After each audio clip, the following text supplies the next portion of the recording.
Assalamualaikum warahmatullahi wabarakatuh. Perkenalkan, nama saya Silvi Maharanti dengan NIM 131 182126012. Mata kuliah pencemaran udara semester 3 di Fakultas Kesehatan Masyarakat Universitas Sriwijaya. Dengan dosen pengampu Ibu Dr. Elvi Sunarsi, SKM MKes. Pencemaran udara atau yang biasa disebut polusi udara adalah suatu keadaan di mana terdapat substansi fisik, biologi, atau kimia di lapisan udara bumi atau atmosfer yang jumlahnya membahayakan bagi kesehatan tubuh manusia dan makhluk hidup lainnya.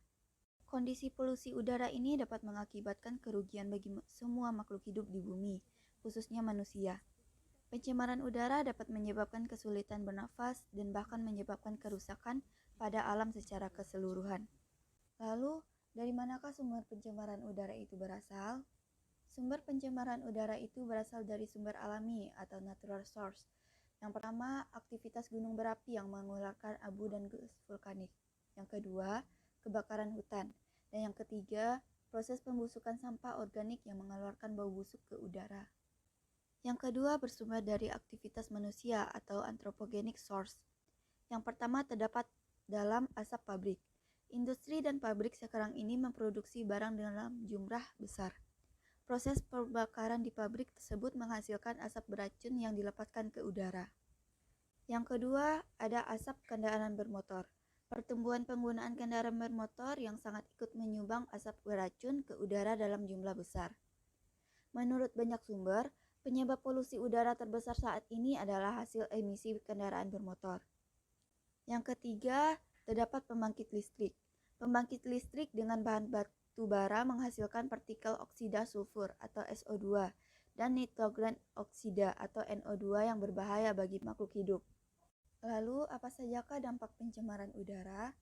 Yang pertama, dampak pencemaran udara terhadap manusia, yaitu mengakibatkan terjadinya gangguan pernafasan bagi manusia karena oksigen tercemar oleh senyawa berbahaya.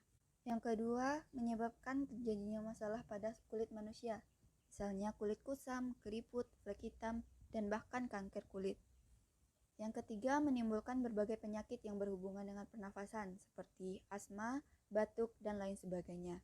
Dan yang keempat, polusi udara juga dapat mengakibatkan manusia menjadi mudah stres dan emosi tak seimbang. Dan yang kelima, membuat pandangan menjadi terganggu akibat asap. Bagaimanakah pencemaran udara ini ditinjau dari segi kesehatan? Yang pertama, pernafasan jadi terganggu. Dampak pencemaran udara dari asap kendaraan, asap pabrik, asap rokok, dan lain sebagainya bisa memicu terjadinya gangguan pernafasan seperti asma, ispa, dan kanker paru-paru. Selain itu, pencemaran udara juga bisa berakhir pada berkurangnya kadar oksigen di dalam tubuh manusia.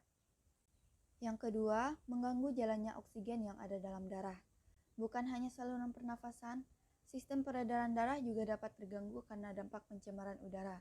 Hal ini disebabkan oleh karbon monoksida atau CO yang jumlahnya sangat banyak sehingga membuat kadar protein inflamasi dan jumlah kekentalan darah bertambah.